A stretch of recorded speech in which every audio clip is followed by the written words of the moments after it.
Press meet పెట్టే ఉద్దేశం ఏంటంటే, మొన్న మాజీ ఎమ్మెల్యే ఆనంద్ గారు ఏదో పత్రికల్లో ఆసుపత్రులపై ఏదో న్యూస్ వచ్చింది, దాన్ని చూసే మేము ప్రజలు ఇబ్బంది పడతా ఉన్నారు అని విజిట్ చేయడానికి పోయినామని చెప్పడం జరిగింది. అక్కడ పోయి అక్కడ హాస్పిటల్లో పేషెంట్లతో మాట్లాడుతూ ప్రభుత్వానికి ఇక స్థానిక స్పీకర్ గారికి వ్యతిరేకంగా మాట్లాడడం జరిగింది. ముఖ్యంగా మేము చెప్పడం ఏంటంటే, ప్రభుత్వం వచ్చి 1 సంవత్సరం దాటింది.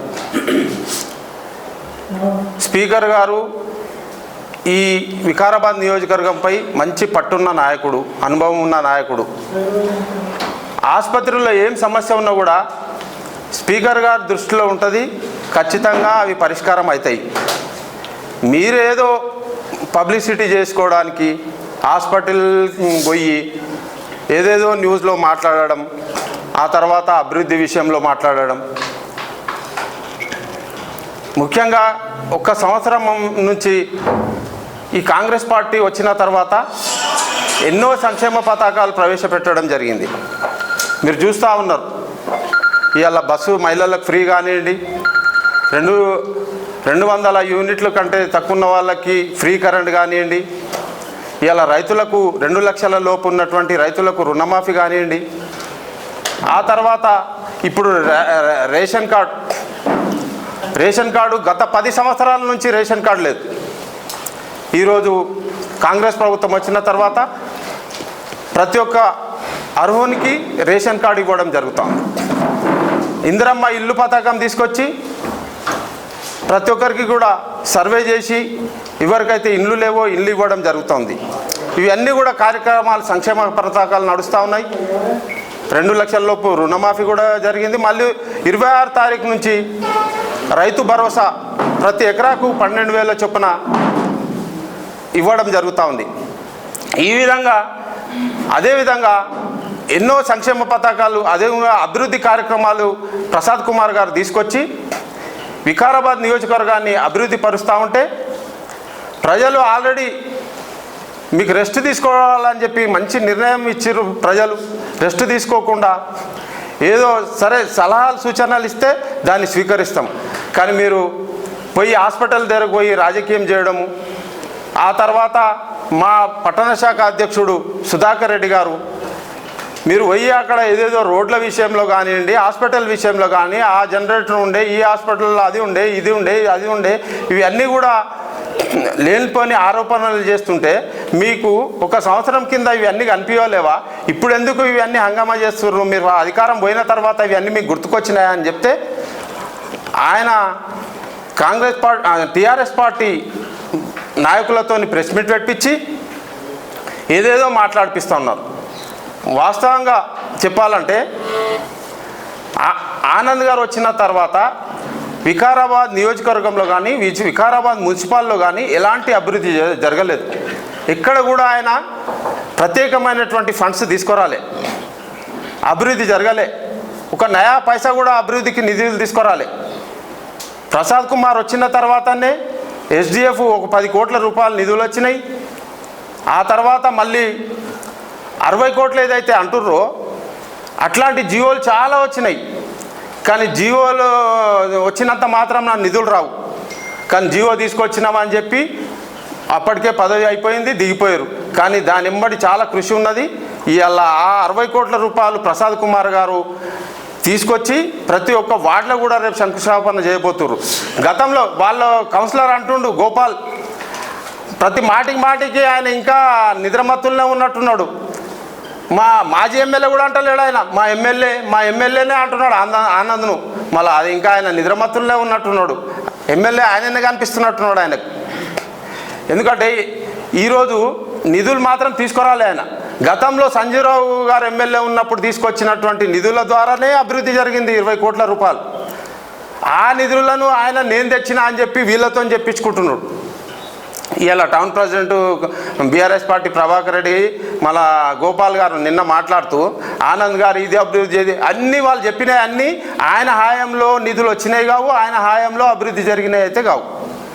ఈరోజు ఈ కాంగ్రెస్ పార్టీ ప్రభుత్వం వచ్చిన తర్వాత ఉద్యోగస్తులకు ఇలా గతంలో ఎగ్జామ్ పెట్టి వెళ్ళిపోయారు మీరు, కానీ అపాయింట్మెంట్ ఆర్డర్స్ ఇచ్చారు.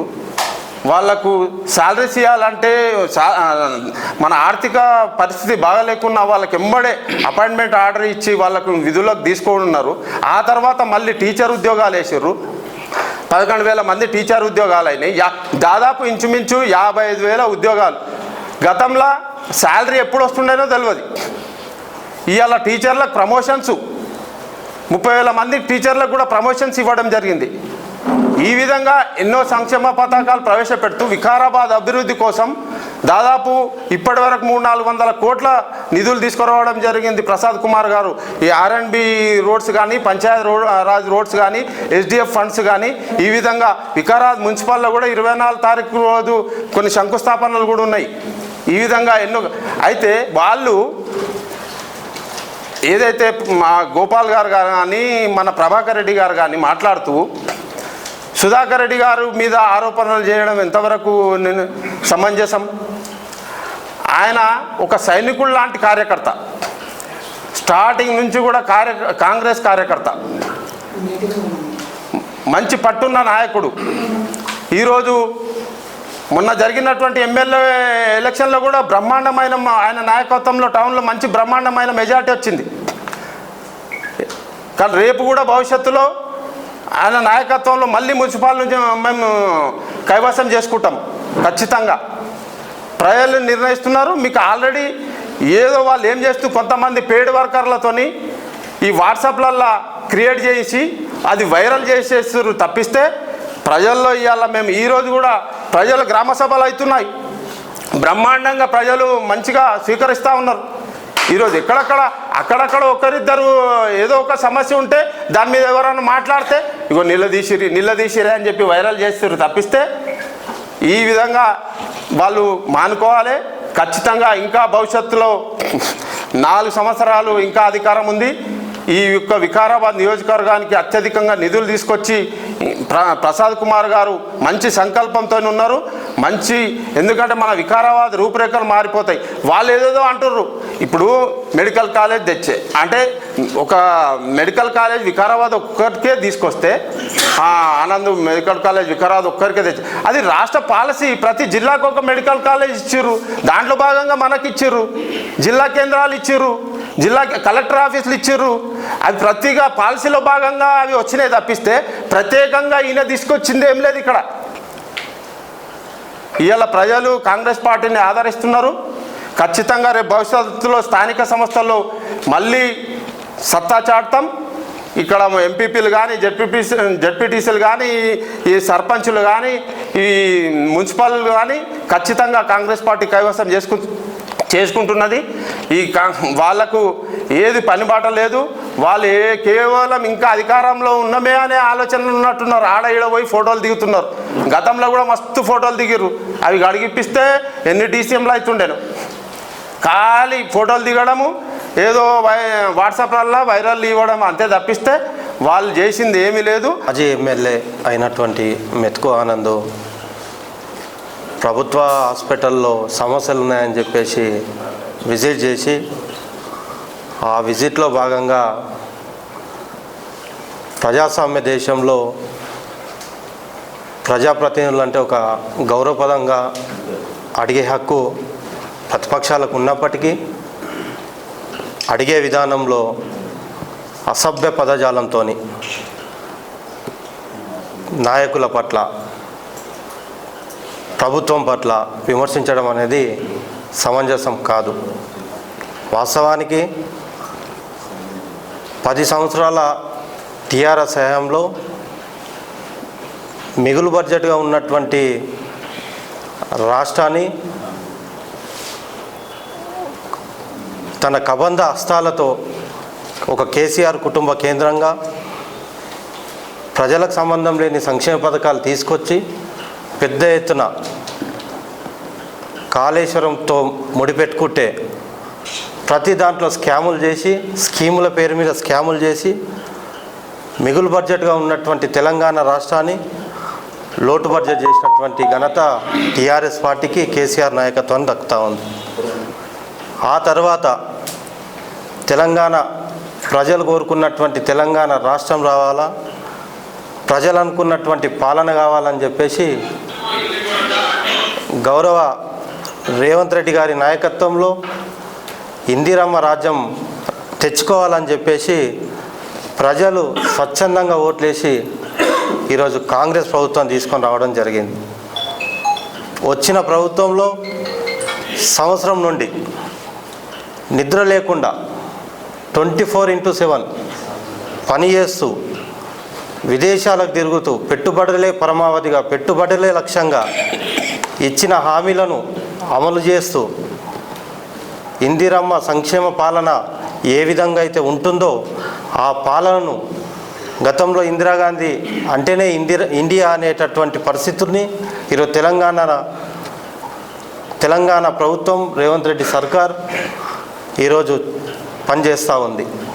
అలాంటి క్రమంలో ప్రజలకు ఇచ్చినటువంటి 6 గ్యారెంటీలు అమల్లో భాగంగా మహిళలకు ఉచిత బస్సు కానీ, 200 యూనిట్ల కరెంటు కానీ, గ్యాస్ సబ్సిడీ కానీ, అదేవిధంగా పెద్ద పథకం రైతు రుణమాఫీ, 21,000 కోట్ల రైతు రుణమాఫీ ఏకకాలంలో చేసినటువంటి ఘనత ఈ దేశంలో గౌరవ రేవంత్ రెడ్డి గారిది, కాంగ్రెస్ ప్రభుత్వాన్ని. అలాంటి ప్రభుత్వాన్ని విమర్శిస్తూ స్థానిక నాయకుడు, ప్రజలు మెచ్చిన నాయకుడు, ప్రజానాయకుడు ప్రసాదన్న గారు గత 2 టర్ములుగా ఓడిపోయినప్పటికీ పార్టీనే పట్టుకొని పార్టీ నాయకులను, కార్యకర్తలను కాపాడుకుంటూ పార్టీ కోసం పనిచేస్తూ ఎమ్మెల్యేగా గెలిచినటువంటి నాయకుడు ప్రసాద్ కుమార్ గారు. స్పీకర్ గారు మెతుకు ఆనంద్ గారికి చదువుకున్నానని చెప్తూ ఉంటాడు. ఆయన చదువుకున్నాడు పుస్తకాలు, కానీ సమాజాన్ని చదివిన పరిస్థితి లేదు. రాజకీయాలలో వాళ్ళు నెరవలే, జెండాలు కట్టలే, ఓ దిమ్మె కట్టలే, ఓ పోస్టర్ కూడా వేయలే. ఆయన జనరల్గా కార్యకర్త అనేటోడు కిందికి వెళ్ళి వస్తాడు, ఓ ఆర్గనైజేషన్లో పనిచేస్తాడు, ఒక అనుబంధ సంఘాలలో పనిచేస్తాడు. డైరెక్ట్గా వచ్చి అపాయింట్ చేస్తాం కదా మనం ఏదైనా ఉద్యోగాలకు సంబంధించి ఏదైనా వర్క్ అవసరం ఉందంటే, ఆ రకంగా అపాయింట్ చేసినటువంటి ఎమ్మెల్యే మెతుకు ఆనంద్ ప్రజానాయకుడు అయినటువంటి ప్రసాద్ కుమార్ గారి పట్ల నీవు ఎన్ని కలబుల మాటలు చెప్పినా, ఎన్ని అబద్ధాలు చెప్పినా జనాలు నమ్మే పరిస్థితి లేదు. నీకు టీమే లేదు, క్యాడరే లేదు. అసలు నీతో ఉన్నటువంటి వాళ్ళే మాతో పర్సనల్గా చెప్తూ ఉంటారు, ఏం చేయాలి మా వంతోనే బాధ అయిపోయిందని. నీ మాటలు, నీ అబద్ధాలు మానుకొని ఆ హాస్పిటల్లో జరిగినటువంటి ఇష్యూ ఏంది? మీ నాయకులను కొంతమందిని ప్రభాకర్ రెడ్డి అని టౌన్ పట్టణ పార్టీ అధ్యక్షుడు, గోపాల్ అని కౌన్సిలరు, కాంగ్రెస్ పార్టీ పట్టణ అధ్యక్షుల పైన సుధాకర్ రెడ్డి గారి పైన విమర్శలు. సుధాకర్ రెడ్డి గారు ఎక్కడ? మీ పార్టీలో పనిచేస్తున్నటువంటి పట్టణ పార్టీ అధ్యక్షుడు ఎక్కడ? సుధాకర్ రెడ్డి గారు పార్టీ కోసము పట్టుదలతోని 10 సంవత్సరాల పాటు కార్యకర్తలను చూసుకుంటూ ఒక సైనికుని లేక పనిచేసిండు. పట్టణ కాంగ్రెస్ పార్టీలో పనిచేసుకొని ప్రభుత్వంలో మొన్నట జరిగినటువంటి ఎన్నికల్లో పట్టణంలో కాంగ్రెస్ పార్టీ మంచి మెజార్టీ రావడానికి కృషి చేసిండు. మేమందరం కృషి చేసినాం సుధాకర్ రెడ్డి గారి నాయకత్వంలో. అలాంటి వ్యక్తిని పట్టుకొని నీకు నచ్చినటువంటి లాంగ్వేజ్లో మాట్లాడితే మీకు తిట్టనీకి వస్తావో రాదో తెలియదు, కానీ మేము తిట్లు కనుక సురువు చేస్తే మీరు తట్టుకోలేరు. ఎందుకంటే ప్రజాస్వామ్యం అంటే ఒక విలువ ఉంది, డెమోక్రసీలో బతుకుతున్నాం, ప్రజలతోని ఎన్నుకోబడ్డ ప్రభుత్వం ఈరోజు నడుస్తూ ఉంది, ఇందిరమ్మ ప్రభుత్వం నడుస్తూ ఉంది. ప్రసాద్ కుమార్ గారు లాంటి నాయకుడు, వికారాబాద్కు నాయకుడు ప్రసాద్ కుమార్ గారు అయ్యారు, ప్రజానాయకుడు రేవంత్ రెడ్డి గారు ముఖ్యమంత్రి గారు అయ్యారు. ప్రజలు హ్యాపీగా ఉన్నారు. ఈరోజు మీరు చూడండి, 10 సంవత్సరాల కాలంలో రేషన్ కార్డు అనేది గత 10 సంవత్సరాల కాలంలో ఇప్పటి వరకు ఎవరికి ఇవ్వలేదు టీఆర్ఎస్ పార్టీ. ఈరోజు రేషన్ కార్డు అనేది ఒక సామాన్యుడు, ఒక పేద ప్రజలు తన జన్మ హక్కుగా భావిస్తాడు రేషన్ కార్డు. ఎందుకంటే వాళ్ళకి సంబంధించినటువంటి బియ్యము, ఉప్పు, పప్పు రేషన్ షాప్ పోయి తెచ్చుకొని వాళ్ళు జీవితం బతుకుతూ ఉంటారు. అలాంటి రేషన్ కార్డులను ఈరోజు కాంగ్రెస్ ప్రభుత్వం ప్రారంభం చేసింది. రేపు 24th వరకు పెద్ద ఎత్తున మాస్టర్ ప్లాన్ వేసింది. గ్రామ సభలు పెట్టింది. అధికారులు, ప్రజాప్రతినిధులు జనాల దగ్గరికే వెళ్ళాలి. ఊరు మధ్యలో రచ్చబండలు కూర్చొని ప్రజలకు నేరుగా రేషన్ కార్డులు ఇవ్వాలని చెప్తా ఉంది. గతంలో అభయహస్తం 6 గ్యారంటీల కింద ప్రోగ్రాం పెట్టినప్పుడు ఆ రోజు ఎవరైతే మిస్ అయ్యారో వాళ్ళకు కూడా ఈరోజు 24th వరకు రాష్ట్ర ప్రభుత్వం నిర్ణయం మేరకు, ముఖ్యమంత్రి గారి నిర్ణయం మేరకు, స్పీకర్ గారి నిర్ణయం మేరకు నేరుగా అధికారులు ప్రజల వద్దకు పోయి వాళ్ళ ఊళ్ళో కూర్చొని రేషన్ కార్డులు ఏమైనా పేర్లు మిస్ అయినాయా, ఇందిరామిన్ల కింద మీరు గతంలో పెట్టుకోకుండా ఈరోజు పెట్టుకోండి అని చెప్పేటట్టుగా ఈరోజు మా ప్రభుత్వం, మా పార్టీ పనిచేస్తూ ఉంది. మీరేదో ఒక సంవత్సరానికే మీ కుర్చీలు కాలేనాయని, మీ ఎస్కార్ట్లు బంద్ అయినాయని, మీకు గన్మెన్లు వెళ్ళిపోయారని, పిఏలు వెళ్ళిపోయారని మీరు ఒక టెన్షన్లో ఒక సడన్గా బంగారం దొరికి అక్కడిక్కడ మళ్ళీ దొంగతనం కాగానే మనుషులైతే బేచానవుతారో మెతుకు ఆనంద్ అంటున్న పనితీరు కూడా ఈరోజు ఆ రకంగా ఉంది. ఎందుకంటే లాటరీ టికెట్ మెతుకు ఆనంద్ అనేటటువంటి నాయకుడు ఈజ్ లాటరీ, ప్రసాద్ కుమార్ అంటే అయినా హిస్టరీ, తేడా చాలా ఉంటుంది. ఆయన కిందికి వెళ్ళి వచ్చిండు ప్రసాద్ కుమార్ గారు. ఒక ఎంపీపీ నుంచి, మండల పరిషత్ నాయకుడి నుంచి, ఒక కామన్ మ్యాన్ నుంచి ఈరోజు ఒక ఎమ్మెల్యే, స్పీకరు, గతంలో మంత్రిగా చేసారు. ఈయన లీడర్, నువ్వు జోకర్.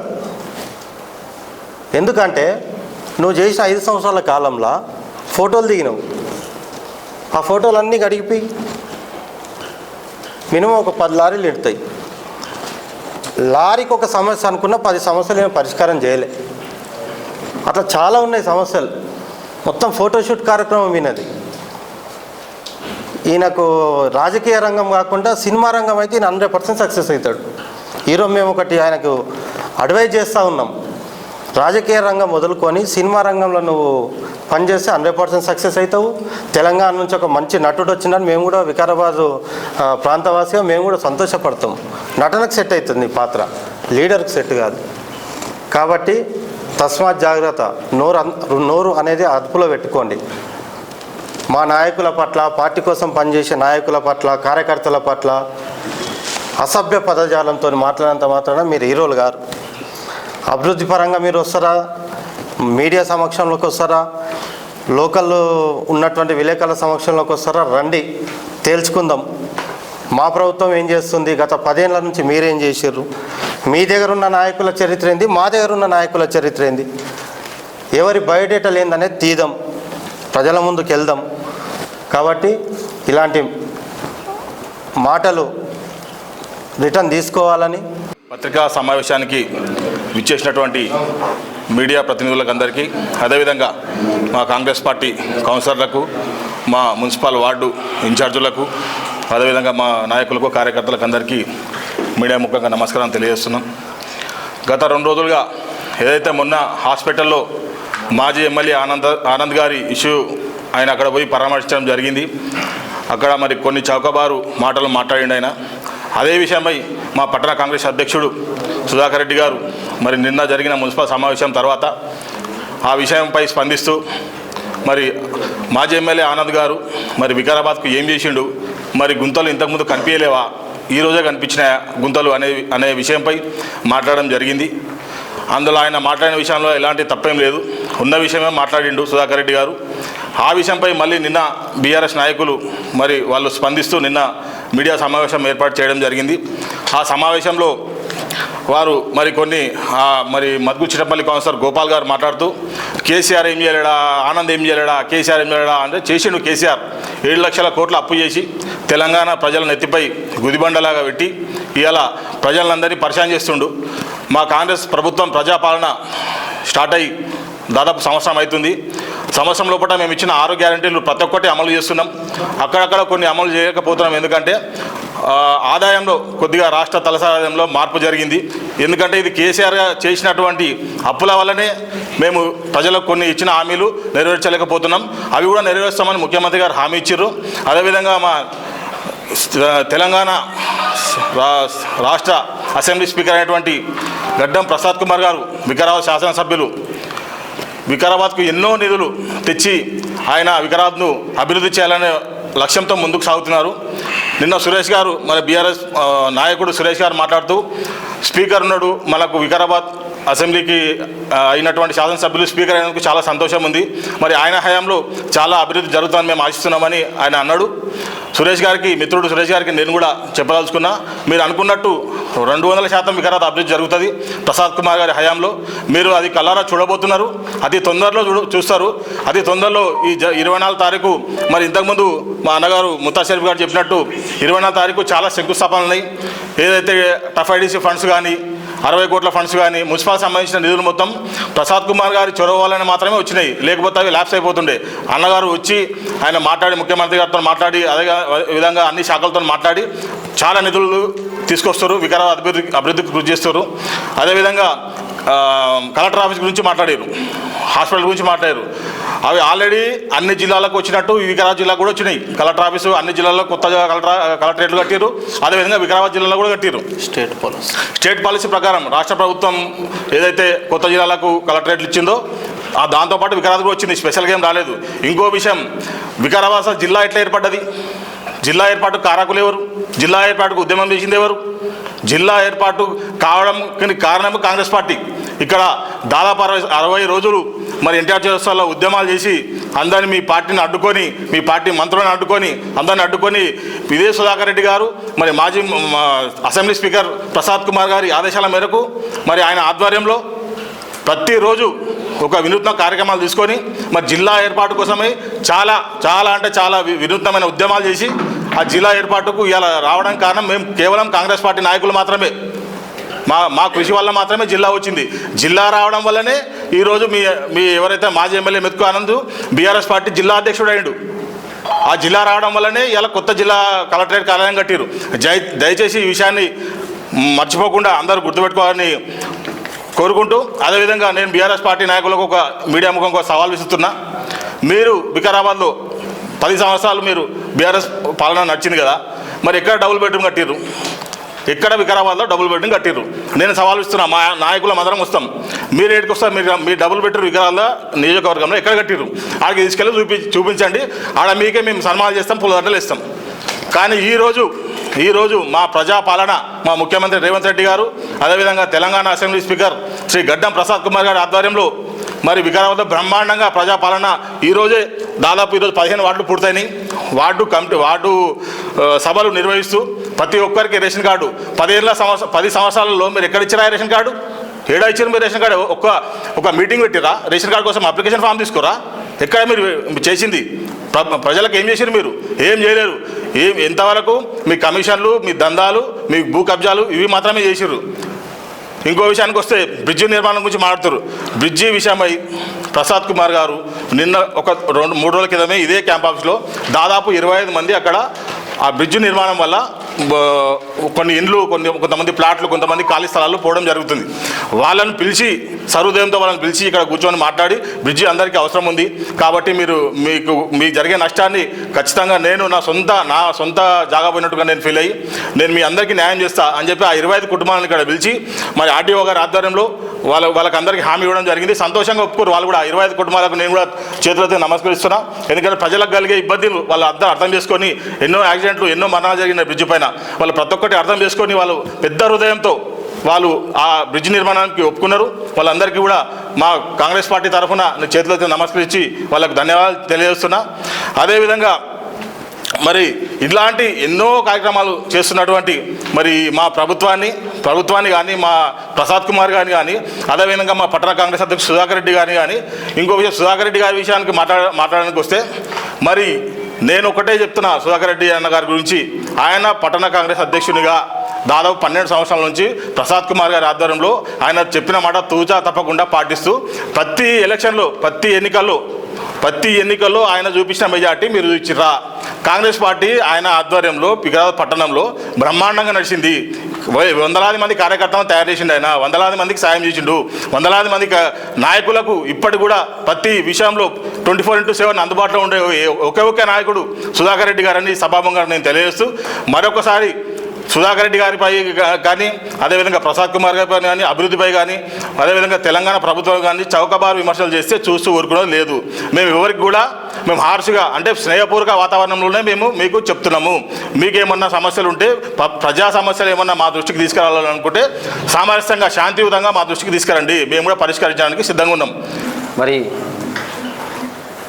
ఈ ప్రెస్ మీట్లో ఉన్నటువంటి నాయకులకు అందరికీ నమస్కారం. అదేవిధంగా రిపోర్టర్స్ అందరికీ కూడా నా యొక్క నమస్కారాలు తెలుపుకుంటూ, అయితే మొన్న మాజీ ఎమ్మెల్యే మెతుకానంద్ గారు హాస్పిటల్కి వెళ్ళిన తర్వాత అక్కడ పరామర్శించి తర్వాత బయటికి వచ్చి మరి ప్రెస్ మీట్ పెట్టడం జరిగింది. ఆ ప్రెస్ మీట్లో ఏం చెప్తున్నాడంటే, ఇక్కడ సమస్యలు బాగా ఉన్నాయి, ఈ సమస్యల కోసం నేను వచ్చినా అని చెప్తా ఉన్నాడు. ఈ సమస్యలు తీర్చడానికి వచ్చినా అని చెప్తా ఉన్నాడు. అయితే నేను చెప్తా ఉన్నా, వికారాబాద్ ప్రజలకు అందరికీ తెలుసు ఆయన సమస్యలు తీర్చే వ్యక్తి కాదు, ఉన్నదంటే దండుకునే వ్యక్తి, గుంజుకునే వ్యక్తి అని తెలుసు.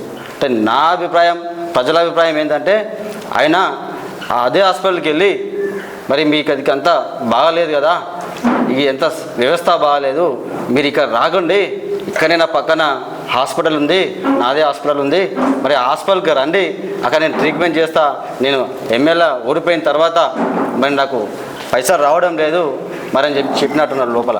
కానీ బయటకు వచ్చి మరి గల్లె ఎగిరేసుకొని మరి సుధాకర్ రెడ్డి గారి పైన, మరి ప్రసాద్ కుమార్ గారి పైన, స్పీకర్ గారి పైన మరి వికారాబాద్ వాతావరణం ఏం బాగాలేదు, ఏం డెవలప్మెంట్ కాలేదు అని చెప్తా ఉన్నాడు. మరి ఇంకో విషయం ఏంటంటే, మరి నిన్న ఆ పని అయిపోయిన తర్వాత ఈ నాయకులు, టీఆర్ఎస్ నాయకులు, బీఆర్ఎస్ నాయకులు, కార్యకర్తలు కొంతమంది మాట్లాడారు. వాళ్ళు మాట్లాడుతుంటే ఒక్కొక్కరి గొంతులో భయం, అసలు మాట్లాడడానికి రావడం లేదు. నేను వాళ్ళకి చెప్తా ఉన్నా, మీ మాజీ ఎమ్మెల్యేలాగా మా స్పీకర్ గారు కానీ, మా సుధాకర్ రెడ్డి గారు కానీ వ్యవహరించారు.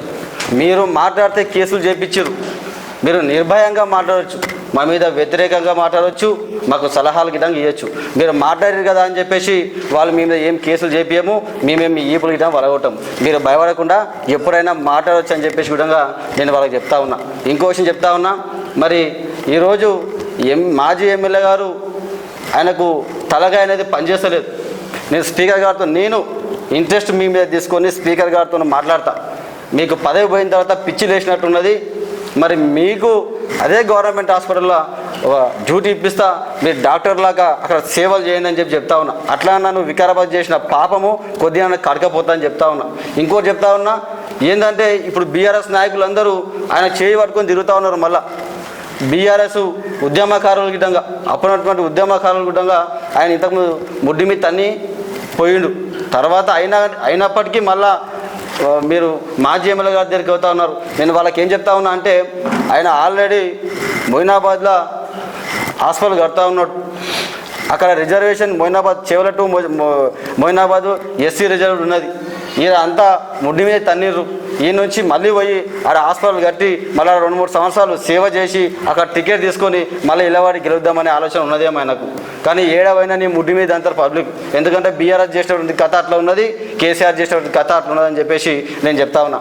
అదేవిధంగా మరి కొంతమంది నిన్న మాట్లాడినటువంటి కార్యకర్తలు ఏమన్నారంటే, కొత్తగాడి నుంచి మా రోడ్ ఎంత బాగుంది, లేకపోతే ఎస్పీ ఆఫీస్ ముంగల మేము రోడ్ వేసినామని చెప్తా ఉన్నారు. నేను ఏమంటున్నా అంటే, టఫైడిస్ ఆ రోజు ఉన్నటువంటి స్వర్గీయ ఎమ్మెల్యే గారు సంజయ్ రావు గారు ఉన్నప్పుడు 20 కోట్ల రూపాయలు వచ్చింది. ఆ 20 కోట్ల రూపాయల నుంచి ఆ రోజు మరి మున్సిపల్ చైర్మన్ సత్యం శెట్టి గారు ఉన్నారు. ఆ రోజు 20 కోట్ల రూపాయలు వస్తే దాన్ని తీసుకుపోయి ఆర్ఎన్బి డిపార్ట్మెంట్ మీద పెట్టారు. అది ఆర్ఎన్బి రోడ్ల పైన పెట్టిరామంట, రోడ్లు వేపిద్దామని పెట్టేసారు. పెట్టిన తర్వాత ఆ రోజు మరి మా పట్టణ అధ్యక్షుడు సుధాకర్ రెడ్డి గారు చెప్పారు. మళ్ళీ దాంతోపాటుగా వెళ్ళి మరి కలెక్టర్ గారు కలవడం జరిగింది. ఇవన్నీ మా మున్సిపాల్కి వచ్చినటువంటి ఫండ్ మీరు రోడ్లపైన పెడితే కాదు, మా డెవలప్మెంట్ కావాలి, మాకు మున్సిపల్ డెవలప్మెంట్ కావాలంటే అప్పుడు కలెక్టర్ గారు కానీ అప్పుడు ఉన్నటువంటి మినిస్టర్ మహేందర్ రెడ్డి గారు కానీ అప్పుడు వినలేదు. అప్పుడు దాని ద్వారా తీసుకుపోయి ఫండ్ రోడ్లు వేయడం జరిగింది. ఆ రోజు మీరు పీకి మళ్ళేసింది, నువ్వు తీసుకొచ్చింది ఏం లేదు. అప్పుడున్న ఫండు నువ్వు వచ్చిన తర్వాత రోడ్డు చేయడం జరిగింది. దాని తర్వాత మళ్ళీ ఇందిరానగర్ వరకు రోడ్ అని చెప్తా ఉన్నారు. ఏ నుంచి వికారాబాద్ రామేగూడ ఆటో స్టాండ్ కాడ నుంచి ఇందిరానగర్ వరకు సీసీ రోడ్ వేసినామని చెప్తా ఉన్నారు. అది కనిపిస్తున్నది. కానీ దాని పక్కన ఉన్నటువంటి మరి మీ మాజీ ఎమ్మెల్యే హాస్పిటల్ చుట్టూ ఆకారంలో రోడ్లు వేయడం జరిగింది. దీనికి ఎంత ఫండ్ అయిందో దానికి డబల్ ఫండ్ మరి హాస్పిటల్ చుట్టూ వేసుకున్నాడు. మరి అవి మీకు కళ్ళకు కనిపిస్తలేవా? ఆయన హాస్పిటల్కి వేసుకొని రోడ్ వేసుకోవాలి కాబట్టి అందరు ఏమనుకుంటారో అందరు నన్ను తిట్టిపోస్తారని చెప్పేసి ఆ రోడ్డు వేయడం జరిగిందని నేను చెప్తా ఉన్నా. మళ్ళీ అదేవిధంగా కలెక్టర్ ఆఫీస్ కోసం మాట్లాడారు. అది స్టేట్ పాలసీ. మీరు కలెక్టర్ ఆఫీస్ తీసుకొచ్చినాము, మరి మేము జిల్లాను తీసుకొచ్చినాము అని చెప్పి జిల్లాను మేమే ఇచ్చినామని చెప్తా ఉన్నారు. నేను ఏం చెప్తా ఉన్నా అంటే మీరు జిల్లా ఇచ్చినది మీరే 100 సార్లు చెప్పుకుంటున్నారు. మరి మేము తెలంగాణని ఇచ్చినాం, మా పార్టీ తెలంగాణని ఇచ్చింది. తెలంగాణ ఇచ్చినటువంటి మా పార్టీకి మేము ఎంత రుణపడి ఉండాలి, మీరు ఎంత రుణపడి ఉండాలని చెప్పి నేను చెప్తా ఉన్నా. ఒక్క జిల్లా తెలంగాణ జిల్లానే మేము తీసుకొచ్చినాం, మేమే చేసినాం. ఒక మెడికల్ కాలేజ్ మేమే తీసుకొచ్చినామని చెప్తా ఉన్నారు. మెడికల్ కాలేజ్ విషయంలో అప్పుడు స్పీకర్ గారు మినిస్టర్గా ఉన్నప్పుడు అప్పుడు ప్రతిపాదించి ఆ రోజు ఫైల్ తీసుకుపోయి పుట్టప్ చేయడం జరిగింది. ఆ రోజు సీఎం గారు టేబుల్ పైన ఉంటే, కేసీఆర్ గారు టేబుల్ పైన ఉంటే దాన్ని తీసుకొని బయటికి పడేసారు. మరి ఆ రోజు నుంచి ఈ మొన్నటి వరకు 10 సంవత్సరాల కాలంలో మరి మెడికల్ కాలేజ్ రాలేదు. ఈ మొన్న ఎలక్షన్స్ ఉన్నాయని చెప్పేసి దాన్ని తీసుకొచ్చి టేబుల్ మీద పెట్టి మళ్ళీ దాన్ని శాంక్షన్ చేయడం జరిగింది. మరి ఇది కొత్తది కాదు, అది అప్పటి నుంచి వచ్చింది అని చెప్పేసి నేను చెప్తా ఉన్నా. ఇక మరి ఇంకో విషయానికి వస్తే, ఈ మున్సిపల్ డెవలప్మెంట్ విషయంకి వస్తే మరి మీరు ఒక్క పని చేసింది, ఒక ఫండ్ తీసుకొచ్చింది లేదు. అదే నన్ను చాలా ఇబ్బందులు పెట్టి మా మీద కేసులు చేయడం జరిగింది. మరి ఈ తెలంగాణ ఉద్యమంలో కానీ లేకపోతే ఈ జిల్లా విషయంలో కానీ సుధాకర్ రెడ్డి గారి పాత్ర చాలా పెద్దగా ఉంది. ఎందుకంటే 60 రోజులు మరి నిరాహార దీక్ష చేసి ఆయన మీద 4 కేసులు చేయడం జరిగింది. జిల్లా కావడం కోసం కొట్లాడినందుకు 4 కేసులు ఆయన మీద చేయడం జరిగింది. 2 కేసులు మొన్ననే కొట్టేసారు, ఇంకా 2 కేసులు ఆ జిల్లా కోసం, జిల్లా కోసం ఉన్నాయి. మొత్తం మీద 21 కేసులు ఆయన మీద పెట్టడం జరిగింది. అదేవిధంగా మా దగ్గర ఉన్నటువంటి సీనియర్ నాయకులు అందరిపైన కేసులు పెట్టడం జరిగింది.